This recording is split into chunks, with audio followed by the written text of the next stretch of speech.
This is episode 43 of the 4 Ps. And if I look a little bit out of it this morning, it's because I went on one of those spinny teacup rides at a local fall festival yesterday, and I have not recovered.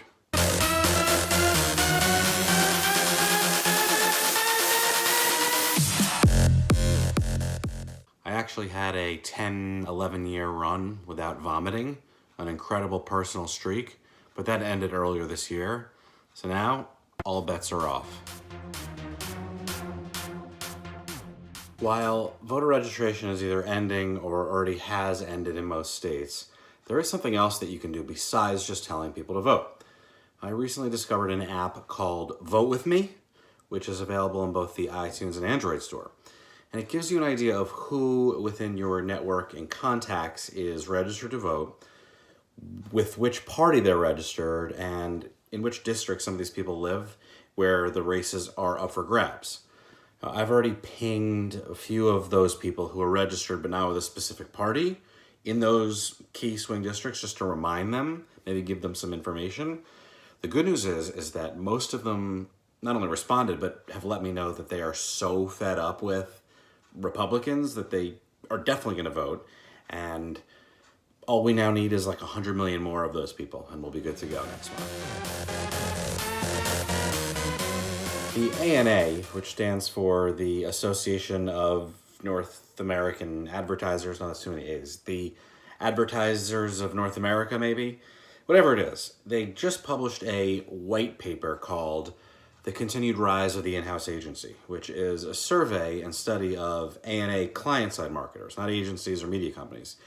And they're looking into all of these companies' use of in-house agencies or teams that they've built internally.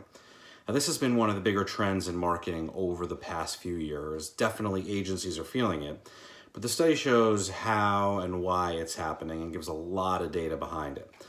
But it also shows how most companies have not fully abandoned the need for agencies, but external budgets for those types of agency and client relationships are shrinking. They're more diversified. Smaller, more specialized agencies and bigger consultancies are succeeding where some of the bigger companies may be struggling, especially the integrated AOR model, right? Now, all in all, the need for adaptation with agencies is key, no matter what.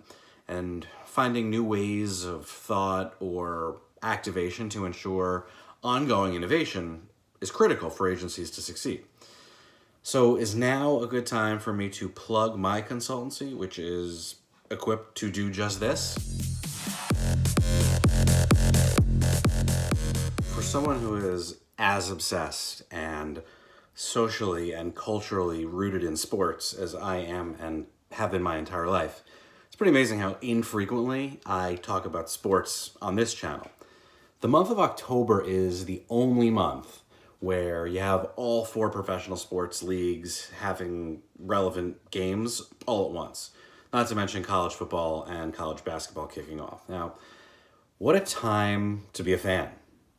And while my teams have all struggled lately, it's been great to see the return to dominance of the Michigan Wolverines football program.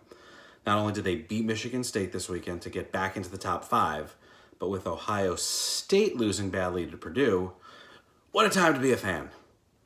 And as the World Series kicks off this week between 2 teams I really don't like, Boston and LA, what a time to troll their fans on Twitter.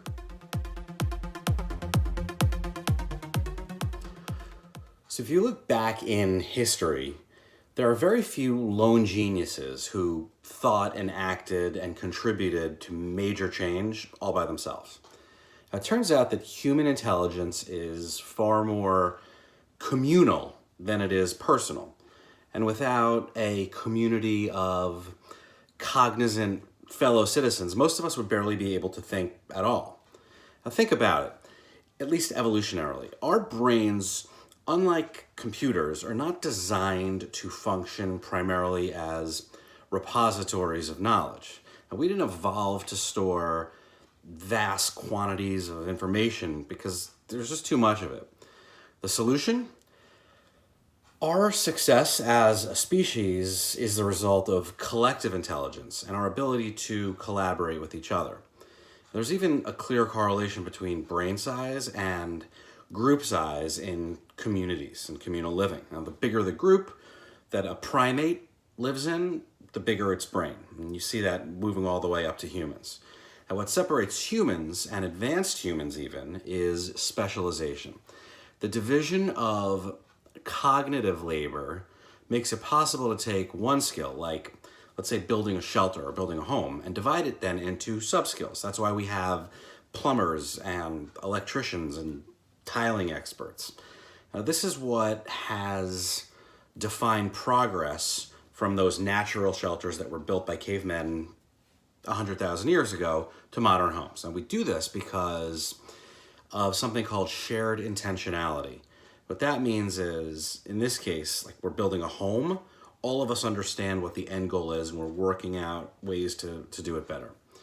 Humanity's greatest accomplishments, whether it's space travel or the development of smartphones or the development of Instagram on smartphones, these are the result of these two abilities, right? The division of cognitive labor and advanced shared intentionality. So when you're thinking about collaborative aptitude, it's not just book smart. It's being smart in how you work together. And if all this was just over your head, I apologize, and ask your friends to help explain it, and then you'll understand.